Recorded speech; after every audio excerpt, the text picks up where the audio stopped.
Hi, Rachel here with A Charlotte Mason Plenary. We're so glad you found the audiobook of Volume 6, Charlotte's last volume, A Philosophy of Education. It is by far, in my opinion, the best and most transformative volume, so you're definitely in the right place. Now, we at A Charlotte Mason Plenary are offering this audio to you perfectly free because we think everybody should be reading Charlotte's words. However, we do offer an annotated edition in both print and in the audiobook version.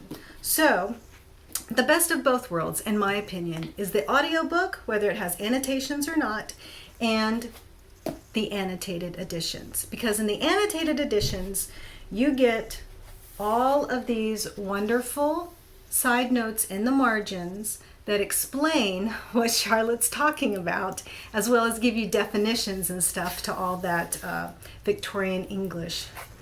So, best of both worlds, audiobook and annotated edition.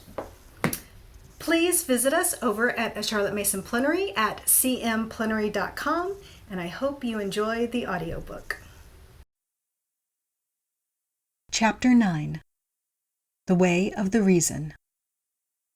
We should teach children also not to lean too confidently unto their own understanding, because the function of reason is to give logical demonstration of A, mathematical truth, and B, of initial ideas accepted by the will. In the former case, reason is perhaps an infallible guide, but in the latter it is not always a safe one. For whether the initial idea be right or wrong, reason will confirm it by irrefragable proofs. Therefore, children should be taught as they become mature enough to understand such teaching, that the chief responsibility which rests upon them as persons is the acceptance or rejection of ideas presented to them. To help them in this choice, we should afford them principles of conduct and a wide range of fitting knowledge. Every child, every man who comes to a sudden halt watching the action of his own reason is another Columbus, the discoverer of a new world. Commonly we let reason do its work without attention on our part, but there come moments when we stand in startled admiration and watch the unfolding before us point by point of a score of arguments in favor of this carpet as against that, this route in preference to the other, our chosen chum as against Bob Brown, because every pro suggested by our reason is opposed to some con in the background. How else should it happen that there is no single point upon which two persons may reason, food, dress, games, education, politics, religion, but the two may take opposite sides, and each will bring forward infallible proofs which must convince the other, were it not that he too is already convinced by stronger proofs to strengthen his own argument. Every character in history or fiction supports this thesis.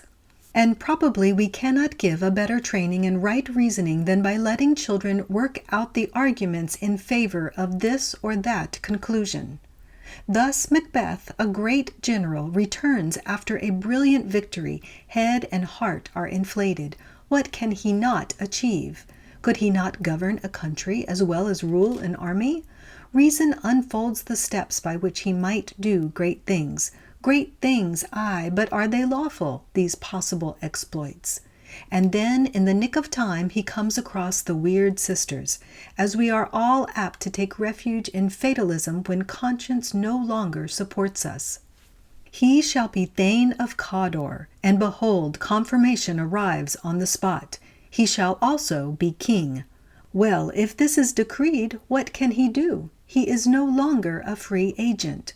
And a score of valid arguments unfold themselves, showing how Scotland, the world, his wife, himself, would be enhanced, would flourish and be blessed, if he had the opportunity to do what was in him.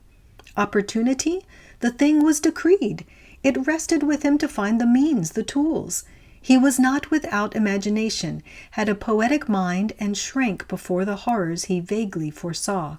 But reason came to his aid, and step by step the whole bloody tragedy was wrought out before his prescient mind.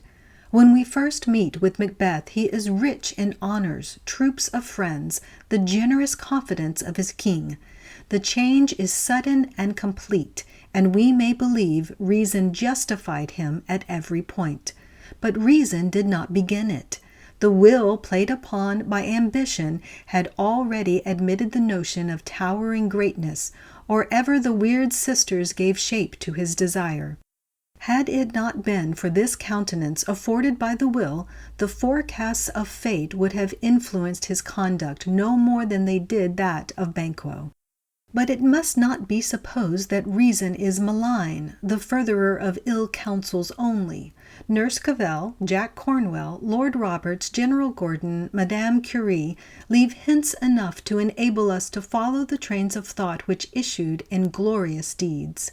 We know how Florence Nightingale received, welcomed, reasoned out the notion of pity which obsessed her, and how through many difficulties her great project for the saving of the sick and suffering of her country's army worked itself out, how she was able to convey to those in power the same convincing arguments which moved herself. That was a happy thought of the medieval church, which represented the leading idea of each of the 7 liberal arts by a chosen exponent able to convince others by the arguments with his own reason brought forward. So Priscian taught the world grammar, Pythagoras arithmetic, and the name of Euclid still stands for the science which appealed to his reason. But it is not only great intellectual advances and discoveries or world-shaping events for good or evil that exhibit the persuasive power of reason. There is no object in use, great or small, upon which some man's reason has not worked exhaustively.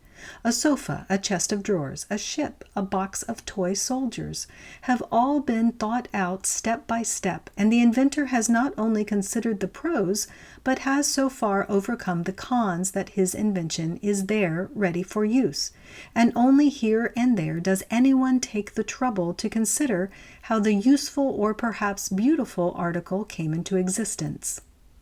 It is worthwhile to ask a child, "How did you think of it?" when he comes to tell you of a new game he has invented, a new country of the imagination he has named, peopled, and governed. He will probably tell you what first put it into his head, and then how the reasons one after another came to him. After "How did you think of it?" the next question that will occur to a child is, "How did he think of it?" And he will distinguish between the first notion that has put it into his head and the reasoned steps which have gone to the completion of an object, the discovery of a planet, the making of a law. Sometimes a child should be taken into the psychology of crime, and he will see that reason brings infallible proofs of the rightness of the criminal act. From Cain to the latest great offender, every criminal act has been justified by reasoned arguments which come of their own accord to the criminal. We know the arguments before which Eve fell when the serpent played the part of the weird sisters. It is pleasant to the eye. It is good for food. It shall make you wise in the knowledge of good and evil. Good and convincing arguments, specious enough to overbear the counter-pleadings of obedience. Children should know that such things are before them also, that whenever they want to do wrong, capital reasons for doing the wrong thing will occur to them. But happily, when they want to do right, no less cogent reasons for right-doing will appear. After abundant practice in reasoning and tracing out the reasons of others, whether in fact or fiction, children may readily be brought to the conclusions that reasonable and right are not synonymous terms, that reason is their servant, not their ruler, one of those servants which help man's soul in the governance of his kingdom. But no more than appetite, ambition, or the love of ease is reason to be trusted with the government of a man, much less that of a state, because well-reasoned arguments are brought into play for a wrong course as for a right. He will see that reason works involuntarily, that all the beautiful steps follow one another in his mind, without any activity or intention on his own part. But he need never suppose that he was hurried along into evil by thoughts which he could not help, because reason never begins it. It is only when he chooses to think about some course or plan, as Eve standing before the apples, that reason comes into play. So, if he chooses to think about a purpose that is good, many excellent reasons will hurry up to support him. But alas, if he chooses to entertain a wrong notion, he, as it were, rings the bell for reason, which enforces his wrong intention with a score of arguments proving that wrong is right. A due recognition of the function of reason should be an enormous help to us all in days when the air is full of fallacies, and when our personal modesty, that becoming respect for other people which is proper to the well-ordered natures, whether young or old, make us willing to accept conclusions duly supported by public opinion or by those whose opinions we value. Nevertheless, it is something to recognize that probably no wrong thing has ever been done or said, no crime committed, but has been justified to the perpetrator by arguments coming to him involuntarily and produced with cumulative force by his own reason. Is Shakespeare ever wrong? And if so, may we think that a Richard III who gloats over his own villainy as villainy, who is in fact no hypocrite in the sense of acting to himself, is hardly true to human nature? Great is Shakespeare. So perhaps Richard was the exception to the rule which makes a man go out and hang himself when at last he sees his incomparable villainy. And does not Richard say in the end, I myself find in myself no pity for myself? For ourselves and our children, it is enough to know that reason will put a good face on any matter we propose, and that we can prove ourselves to be in the right is no justification, for there is absolutely no theory we may receive, no action we may contemplate which our reason will not affirm. Of course we know by many infallible proofs that Bacon wrote Shakespeare, and an ingenious person has worked out a chain of arguments proving that Dr. Johnson wrote the Bible. Why not? For a nation of logical thinkers, the French made an extraordinary faux pas when they elected the goddess of reason to divine honors. But indeed, perhaps they did it because they are a logical nation, for logic gives us the very formula of reason, and that which is logically proved is not necessarily right. We need no longer wonder that two men equally upright, equally virtuous, selected out of any company, will hold opposite views on almost any question, and each will support his views by logical argument. So we are at the mercy of the doctrinaire in religion, the demagogue in politics, and dare we say of the dreamer in science, and we think to save our souls by being in the front rank of opinion in one or the other. But not if we have grown up cognizant of the beauty and wonder of the act of reasoning, and also of the limitations which attend it.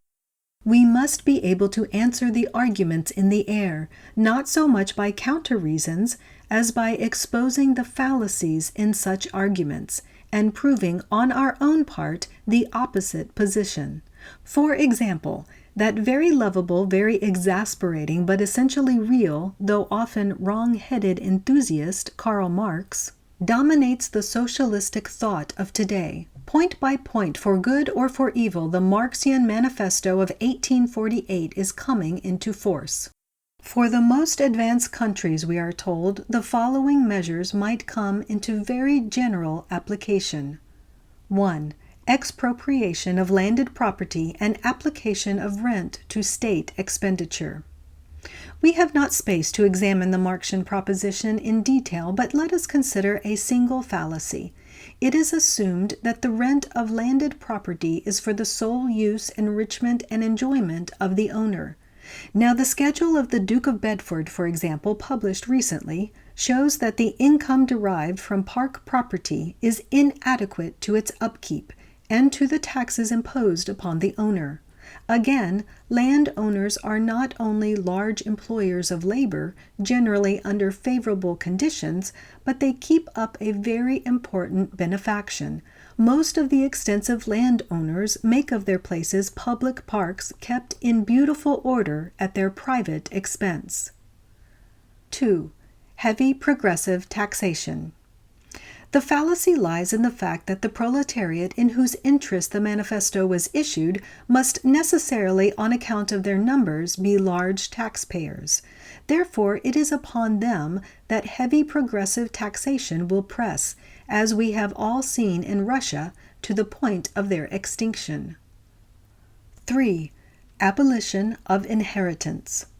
A measure designed to reduce all persons to the same level. As we know, the abolition of class is the main object of socialism. But the underlying fallacy is the assumption that class is stable and is not in a state of continual flux, the continual upward and downward movement as of watery particles in the ocean. The man at the bottom today may be at the top tomorrow, as we see not only in Soviet Russia but in most civilized countries. Attempts to control this natural movement are as vain as King Canute's command to the ocean. 4. Confiscation of the property of all immigrants and rebels. Assumed authority must be supported by tyranny, that worst tyranny which requires all men to think to order, as they must in a Soviet state, or be penalized to make them powerless. The fallacy lies in a misconception of human nature. There is nothing that men will not sacrifice for an idea, for such an idea as that of freedom of thought and of movement. 5, 6, and 7 deal with centralization, credit, of transport, of factories, of instruments of production in the hands of the state. The state, that is, every man, the proletariat, in fact, in whose hands all wealth and means of obtaining wealth shall be lodged.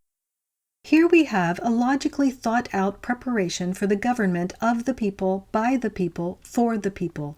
But the underlying fallacy is that it makes for revolution which effects no change but a mere change of rulers, better or worse as may be.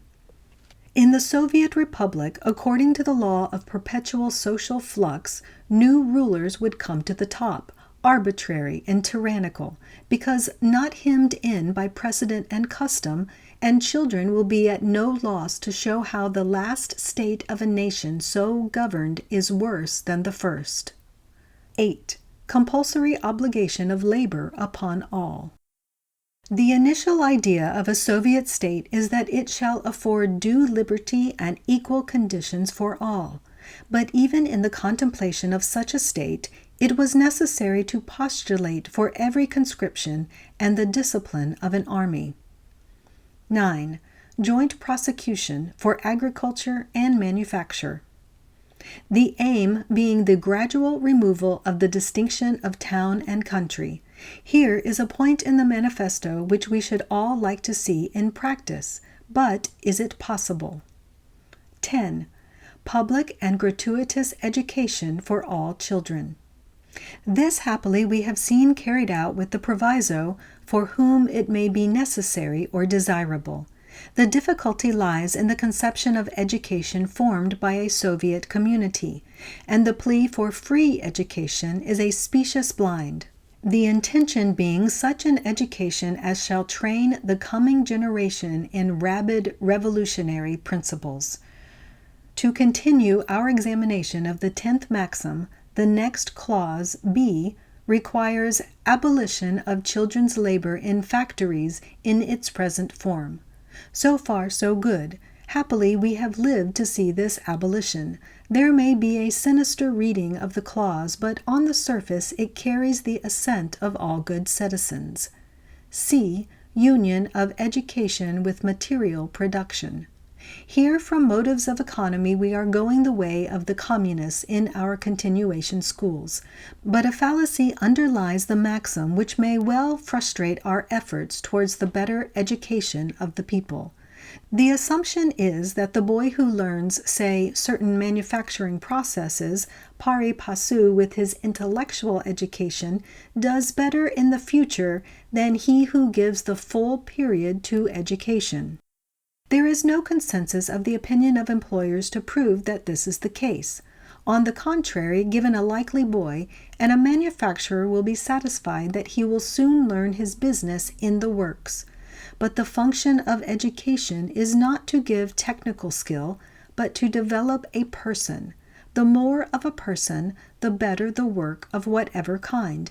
And as I have said before, the idea of the continuation school is or should be a university course in the humanities, not in what have been called the best humanities, in other words, the classics, though whether these are in any sense best is a moot question, but in the singularly rich humanities which the English tongue affords. These 10 Marxian maxims give us ample ground for discussion, not for lectures or for oral lessons, but for following for a few minutes any opening suggested by current events, a feature in the children's program of work. But they must follow arguments and detect fallacies for themselves. Reason, like other powers of the mind, requires material to work upon, whether embalmed in history or literature, or afloat with the news of a strike or uprising. It is madness to let children face a debatable world with only, say, a mathematical preparation. If our business were to train their power of reasoning, such a training would no doubt be of service, but the power is there already and only wants material to work upon. This caution must be borne in mind. Reason, like all other properties of a person, is subject to habit and works upon the material it is accustomed to handle. Plato formed a just judgment on this matter too, and perceived that mathematics afford no clue to the labyrinth of affairs, whether public or private. We have seen that their reading and the affairs of the day should afford scope and opportunity for the delight in ratiocination proper to children. The fallacies they themselves perpetrate when exposed make them the readier to detect fallacies elsewhere. What are we to do?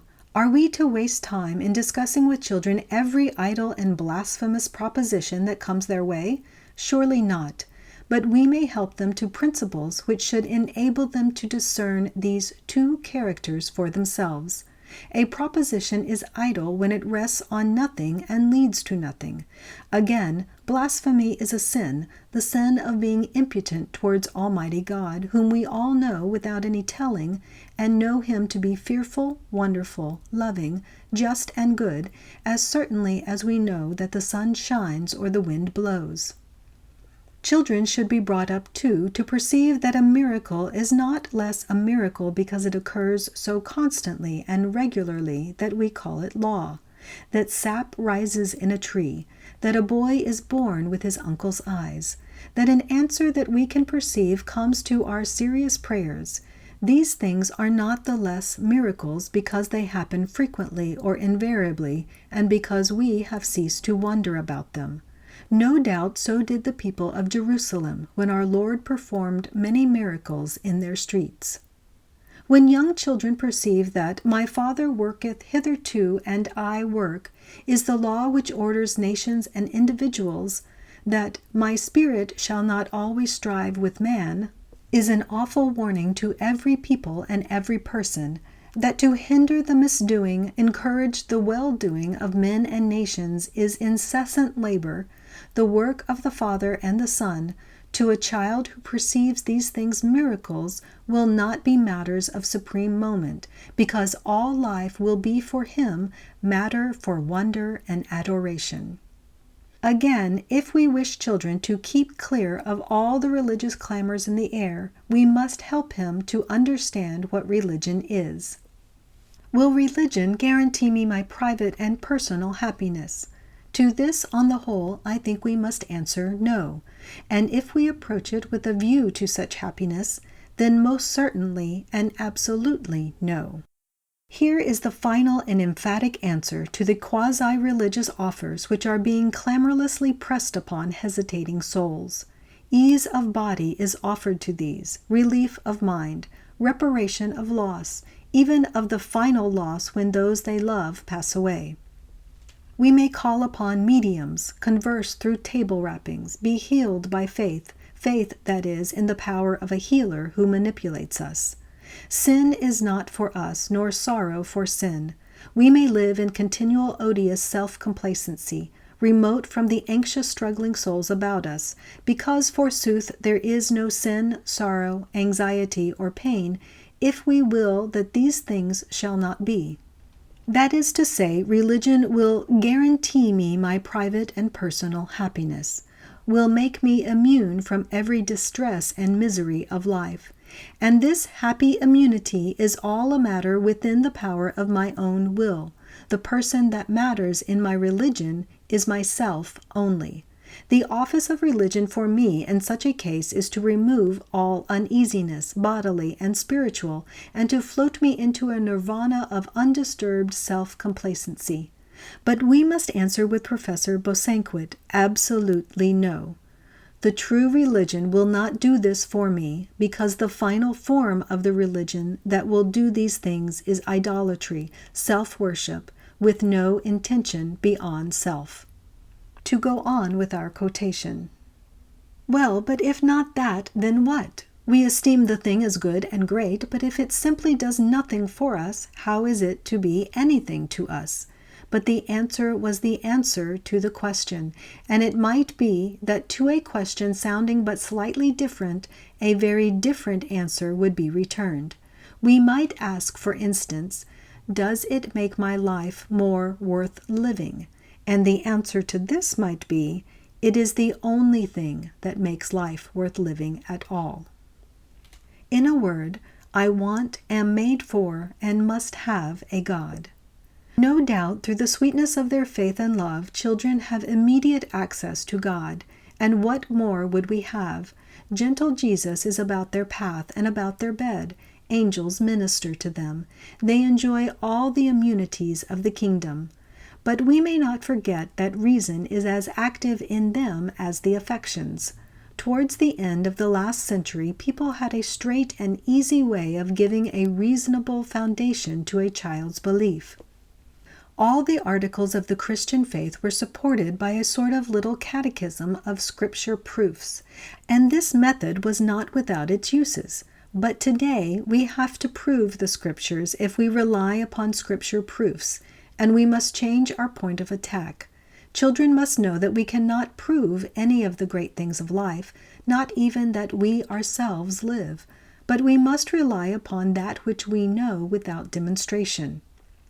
We know, too, and this other certainty must be pressed home to them, that reason, so far from being infallible, is most exceedingly fallible, persuadable, open to influence on this side and that, but is all the same a faithful servant, able to prove whatsoever notion is received by the will.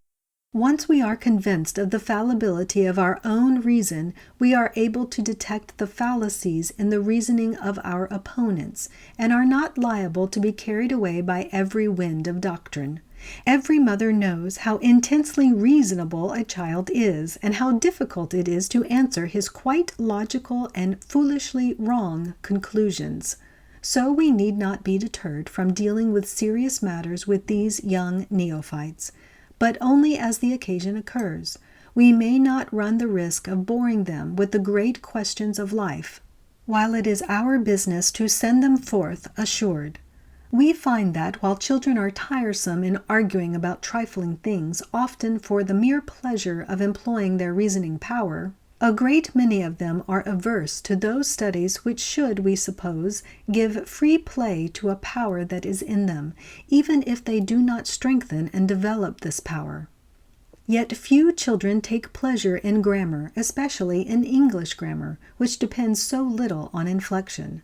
Arithmetic, again, mathematics, appeal only to a small percentage of a class or school, and for the rest, however intelligent, its problems are baffling to the end, though they may take delight in reasoning out problems of life in literature or history. Perhaps we should accept this tacit vote of the majority, and cease to put undue pressure upon studies which should be invaluable did the reasoning power of a child wait upon our training, but are on a different footing when we perceive that children come endowed to the full as much with reason as with love, that our business is to provide abundant material upon which this supreme power should work, and that whatever development occurs comes with practice in congenial fields of thought. At the same time, we may not let children neglect either of these delightful studies. The time will come when they will delight in words, the beauty and propriety of words, when they will see that words are consecrated as the vehicle of truth and are not to be carelessly tampered with in statement or mutilated in form, and we must prepare them for these later studies. Perhaps we should postpone parsing, for instance, until a child is accustomed to weigh sentences for their sense, should let them dally with figures of speech before we attempt minute analysis of sentences, and should reduce our grammatical nomenclature to a minimum. The fact is that children do not generalize. They gather particulars with amazing industry, but hold their impressions fluid, as it were, and we may not hurry them to formulate. If the use of words be a law unto itself, how much more so the language of figures and lines. We remember how instructive and impressive Ruskin is on the thesis that 2 and 2 make 4, and cannot by any possibility that the universe affords be made to make 5 or 3. From this point of view of immutable law, children should approach mathematics. They should see how impressive is Euclid's "which is absurd," just as absurd as would be the statements of a man who said that his apples always fell upwards and for the same reason. The behavior of figures and lines is like the fall of an apple, fixed by immutable laws, and it is a great thing to begin to see these laws even in their lowliest application. The child whose approaches to arithmetic are so many discoveries of the laws which regulate number will not divide 15 pence among 5 people and give them each 6 pence or 9 pence, which is absurd, will convict him, and in time he will perceive that answers are not purely arbitrary, but are to be come at by a little boy's reason. Mathematics are delightful to the mind of man which revels in the perception of law, which may even go forth guessing at a new law until it discover that law. But not every boy can be a champion prize fighter, nor can every boy stand up to mathematics.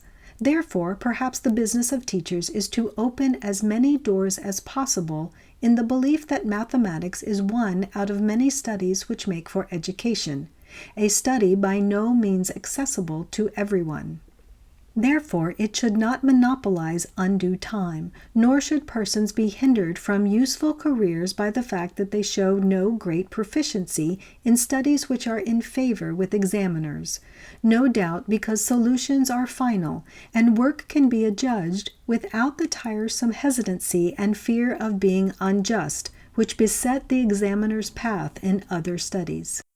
We would send forth children informed by the reason firm, the temperate will, endurance, foresight, strength, and skill.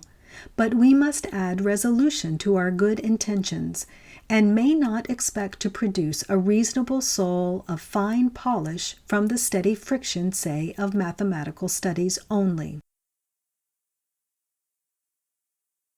I hope you enjoyed this chapter of Charlotte Mason's Volume 6. And of course, if you need help, there's always the Annotated Edition, or you can come find us and ask questions. We'd love to help you. You can find us at cmplenary.com or over in our Facebook group. Look forward to chatting with you.